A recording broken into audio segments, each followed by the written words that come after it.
Siap untuk belajar. Hari ini kita akan belajar bersama-sama untuk mata pelajaran tematik kelas 6. Kita masih belajar di tema 3, tokoh dan penemuannya, subtema 3, ayo menjadi penemu, pembelajaran yang pertama. Mari adik-adik kita belajar dengan penuh semangat. Kita sudah mempelajari tokoh-tokoh dunia dengan penemuannya.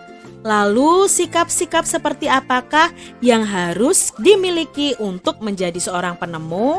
Ayo kita belajar dari Pak Habibie.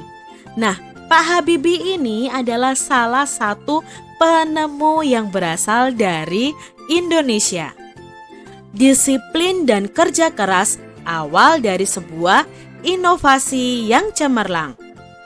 Profesor Dr. Insinyur Bahrudin Yusuf Habibie adalah Presiden ketiga Republik Indonesia yang menjadi kebanggaan bangsa Indonesia. Beliau dilahirkan di Parepare, Sulawesi Selatan pada tanggal 25 Juni 1936. Masa kecil Habibie dilalui di Parepare. Sikap hidup disiplin dan kerja keras telah ditunjukkan Habibie sejak anak-anak adik-adik.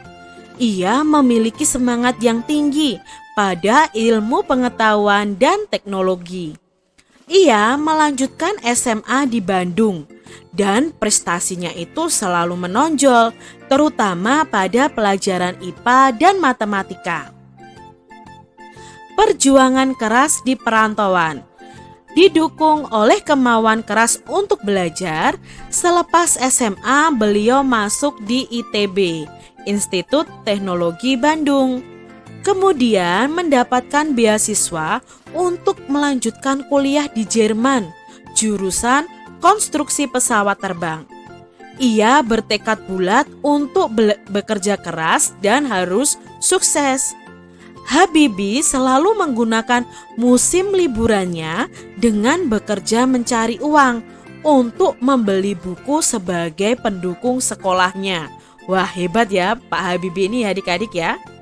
Nah, tahun 1960 Pak Habibie ini mendapat gelar diploma Ing ya. Ing itu engineering ya, di Jerman dengan nilai yang sempurna. Ia bekerja di industri kereta api Jerman dan berhasil menemukan cara untuk membuat 1000 wagon kereta api berkekuatan tinggi. Wah, hebat ya Pak Habibie ya adik-adik ya. Di pagi buta, Pak Habibie ini harus berjalan kaki cepat ke tempat kerja yang jauh untuk menghemat kebutuhan hidup. Kemudian pulang pada malam hari dan belajar untuk kuliahnya. Wow, perjuangannya sangat keras ya adik-adik ya. Tahun 1965, Pak Habibie ini mendapat gelar Doktor Insinyur dengan nilai yang sangat sempurna adik-adik. Wah, perlu kita contoh ya perjuangan keras dari Pak Habibie ini. Buah dari kerja kerasnya, Pak Habibie kemudian bekerja di industri pesawat terbang di Jerman. Karena sikap disiplin dan kerja kerasnya, karirnya terus naik hingga dipercaya menjadi vice president ya, sekaligus direktur dan penasihat senior bidang teknologi. Ia menjadi satu-satunya orang Asia yang berhasil menduduki jabatan bergengsi di perusahaan pesawat terbang Jerman. Wow, sangat amazing ya adik-adik ya. Sangat luar biasa Pak Habibie ini. Kecintaannya pada tanah air. Lalu tahun 1968 Pak Habibie mengundang 40 insinyur Indonesia untuk bekerja di Jerman guna mempersiapkan keterampilan dan pengalaman mereka dalam membuat produk industri dirgantara, maritim, dan darat di tanah air. Lalu tahun 1974 Habibie diminta pulang ke tanah air dan menjadi penasehat pemerintah di bidang teknologi pesawat terbang.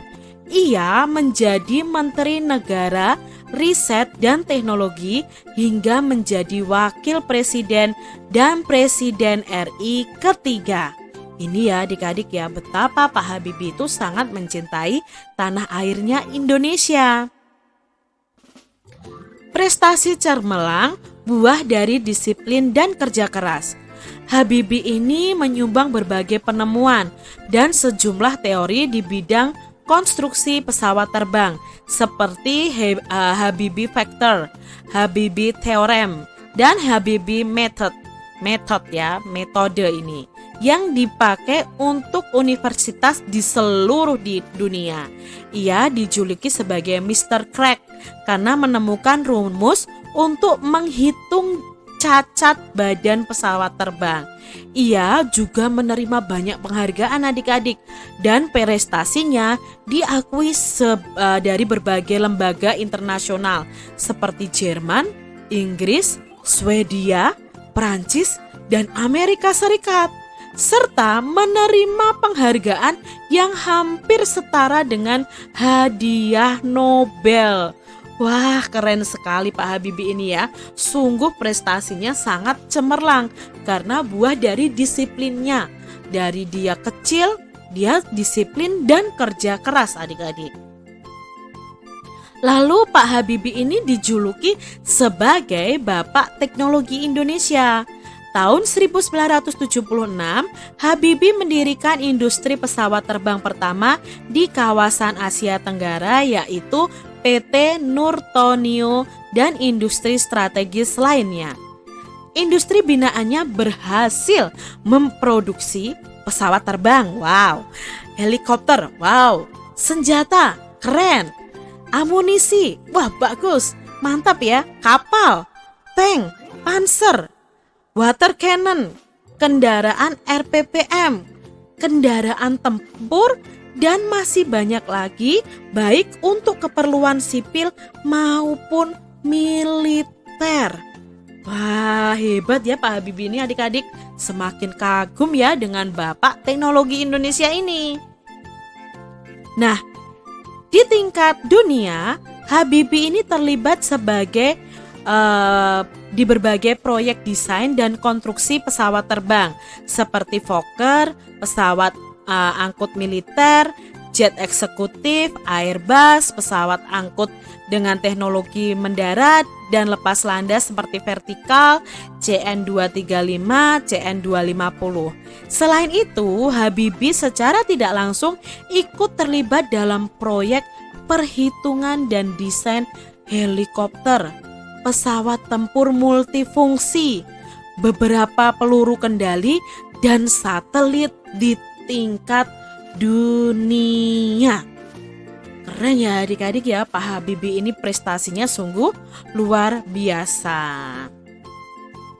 Nah, apa sih topik masalah dari teks tadi adik-adik? Nah, teks tadi itu berisi tentang biografi dari Pak Bahrudin Yusuf Habibie, menceritakan perjalanan hidup dari Pak Yusuf Habibie. Nah, di sini apakah teks tersebut dalam jenis teks eksplanasi ilmiah? Jelaskan dan beri contohnya. Itu bukan teks eksplanasi ilmiah, karena eksplanasi ilmiah itu adalah isi dari fenomena sesuatu adik-adik. Nah, tadi itu merupakan rentetan cerita, peristiwa penting dari seorang tokoh, maka disebut dengan biografi. Hal ini bisa ditunjukkan pada paragraf 2-6 yang berisi cerita tentang masa kecil Habibie hingga menjadi Bapak Teknologi Indonesia. Apa pesan yang ingin disampaikan penulis melalui teks tersebut? Nah, pesannya kunci sukses dari Pak Habibie tadi adalah disiplin, semangat yang tinggi, dan kerja keras. Cermati kembali pensil si kecil yang amat penting. Ini pada pembelajaran sebelumnya adik-adik. Kita sudah menemukan kata-kata yang bercetak miring ya. Nah, ini adalah kata-kata yang bercetak miring yang kemarin kita sebutkan ya, gimana sih bikin modern, zaman, dipakai, gampang, terus dibikin, ngembangkan, buat, hancurkan, sama banget, Kalau nggak ada, bakal, waktu lagi, nggak bisa bikin. Ini kata-kata yang ada dalam teks bacaan si kecil pensil itu tadi ya adik-adik ya. Apakah kosakata tersebut telah sesuai dengan Pedoman Umum Ejaan Bahasa Indonesia atau PUEBI? Tentunya belum adik-adik, karena penulisannya bukan seperti itu. Itu bukan bahasa baku adik-adik. Lalu di mana dan kapan biasanya kita bisa menggunakan kosakata yang tadi? Nah, kosakata yang tadi itu biasanya kita gunakan dalam percakapan sehari-hari kita dengan orang-orang yang setara, yang dalam situasi atau acara yang tidak formal adik-adik. Kalau dalam acara formal kita tidak boleh menggunakan kata-kata yang tidak bagus seperti itu adik-adik. Nah, berikutnya, kapan saat kita menggunakan kosakata tersebut dan saat kapan kita sebaiknya tidak menggunakan kosakata yang tadi adik-adik. Nah, kosakata tadi mungkin bisa kita gunakan dalam pergaulan sehari-hari dengan berbicara dengan orang yang mungkin sesama umurnya, itu bisa kita gunakan. Tetapi kosakata tadi tidak bisa digunakan saat kita berbicara secara formal atau resmi. Ya, misalnya pada rapat, pidato, dan lain sebagainya. Nah, kalian tentu masih ingat tentang kata baku atau kosakata baku. Kosakata baku adalah kosakata yang penulisannya harus sesuai dengan Pedoman Umum Ejaan Bahasa Indonesia.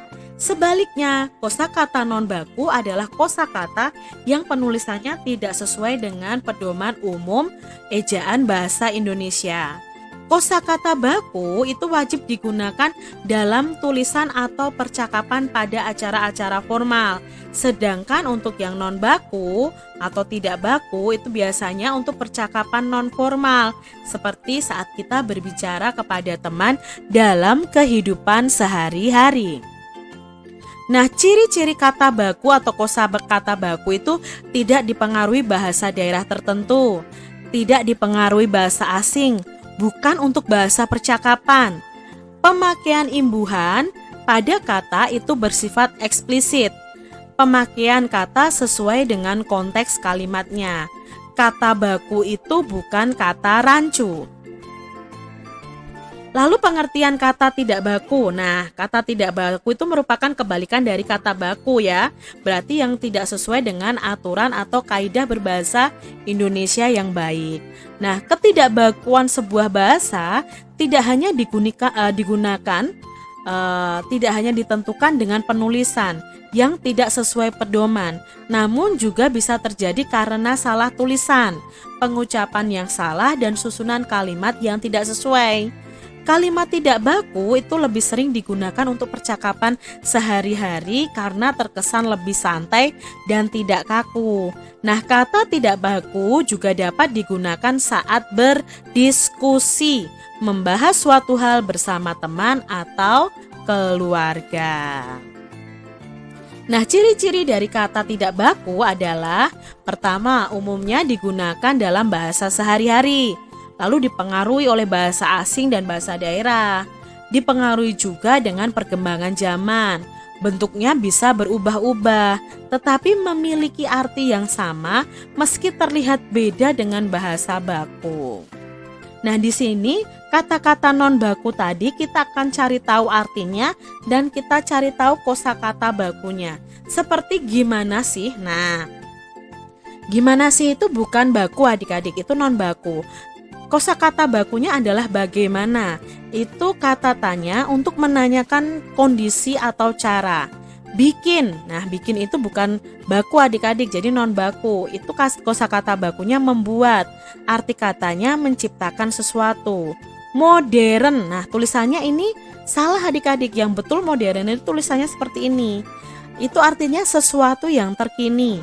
Zaman. Kosakata bakunya bukan zaman tapi zaman. Nah, rentang waktu yang menandai sesuatu. Dipakai. Nah, dipakai itu kosakata yang baku itu dipakai. Memanfaatkan sesuatu itu arti katanya. Gampang. Nah, gampang itu ternyata tidak baku. Kata bakunya adalah mudah. Itu menunjukkan sesuatu yang dilakukan tanpa hambatan. Terus, nah terus itu kosakata bakunya adalah kemudian. Itu menunjukkan sesuatu yang terjadi belakangan. Dibikin itu bukan baku. Kosakata bakunya dibuat, artinya diciptakan. Nah, ini Kak Citra ambil dari sumbernya kosro.blogspot.com. Masih ada lanjutannya adik-adik. Ngembangkan itu kosakata bakunya mengembangkan, meningkatkan kualitas artinya. Buat kosakata bakunya untuk, itu menunjukkan tujuan. Hancurkan. Nah, hancurkan itu tidak baku, kata bakunya adalah menghancurkan dari kondisi utuh menjadi bagian yang lebih kecil. Sama itu tidak baku, kosakatanya dengan, menyatakan suatu hal bersama hal yang lainnya. Banget, nah banget itu tidak baku, kosakata bakunya sekali atau lebih dari biasanya. Kalau nggak ada, nah ini tidak baku ya adik-adik ya. Kosakata yang bakunya kalau tidak ada dan lain sebagainya. Kalian bisa baca ya, di sini ada kata bakal, waktu lagi, nggak bisa bikin. Nah, kalian bisa cari tahu kosakata bakunya. Habibie dengan penemuannya telah memberikan manfaat yang cukup besar terhadap dunia transportasi, khususnya pada transportasi udara. Bagaimana sih pengaruh alat transportasi terhadap kehidupan ekonomi masyarakat Indonesia? Ayo kita pelajari bersama adik-adik. Amati proses distribusi dalam kegiatan ekonomi berikut ini. Suatu barang dari pabrik akan dikirimkan bisa melalui transportasi darat maupun udara kepada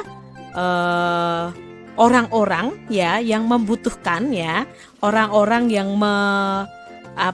mengambil barang dari pabrik, lalu mereka bisa menjualnya di toko maupun di pasar adik-adik. Jadi transportasi itu sangat penting untuk kegiatan ekonomi. Nah, beragam hasil produksi yang bisa kita ketahui ya, selama ini ada produksi bahan makanan, lalu ada perangkat elektronik, ada pakaian, ada obat-obatan, ada bahan bangunan, dan kendaraan. Nah, beragam hasil produksi ini apa sih dampaknya bagi kehidupan masyarakat kalau ada alat transportasi? Nah, di sini distribusi barang akan merata adik-adik. Harga barang juga akan stabil. Menjaga dan meningkatkan ekonomi masyarakat kalau dengan adanya alat transportasi ini. Lalu mendukung pembangunan dan mendukung pemerataan. Kalau tidak ada alat transportasi, itu akan berakibat juga kepada kehidupan masyarakat. Yang pasti distribusi barang yang diproduksi tadi tidak akan merata. Harga barang akan mahal adik-adik. Ekonomi tidak stabil, menghambat pembangunan dan tidak mendukung pemerataan. Itu tadi dampak jika ada alat transportasi dan tidak ada alat transportasi untuk produksi barang. Amati rangkaian seri dan rangkaian paralel yang telah kamu buat pada pertemuan sebelumnya ya adik-adik ya. Kalian bisa temukan persamaan dan perbedaannya. Tuliskan persamaan dan perbedaannya itu dalam diagram Venn. Nah, ini adalah diagram Venn, rangkaian seri dan rangkaian paralel. Untuk menulis perbedaannya, kamu tuliskan di tempatnya di sini adik-adik. Ini untuk rangkaian seri dan rangkaian paralel. Sedangkan yang saling berhubungan ini adalah persamaannya. Nah, Kak Citra akan sebutkan dulu perbedaannya. Rangkaian seri itu disusun sebaris, terdiri dari satu jalur rangkaian. Lampu mati satu, maka semua akan mati. Hemat kabel untuk rangkaian listrik seri ini. Sedangkan untuk rangkaian paralel itu disusun berderet, berbeda ya dengan rangkaian seri, lalu terdiri dari 2 atau lebih rangkaian. Satu lampu mati, yang lainnya masih tetap berfungsi pada rangkaian paralel ini. Tapi di sini tidak hemat kabel, rangkaian paralel itu justru boros kabel. Lalu apa sih persamaannya antara rangkaian seri dan rangkaian paralel? Nah, persamaannya itu sama-sama untuk menyalakan peralatan listrik. Jadi ini tadi persamaan dan perbedaan dari rangkaian seri dan rangkaian paralel.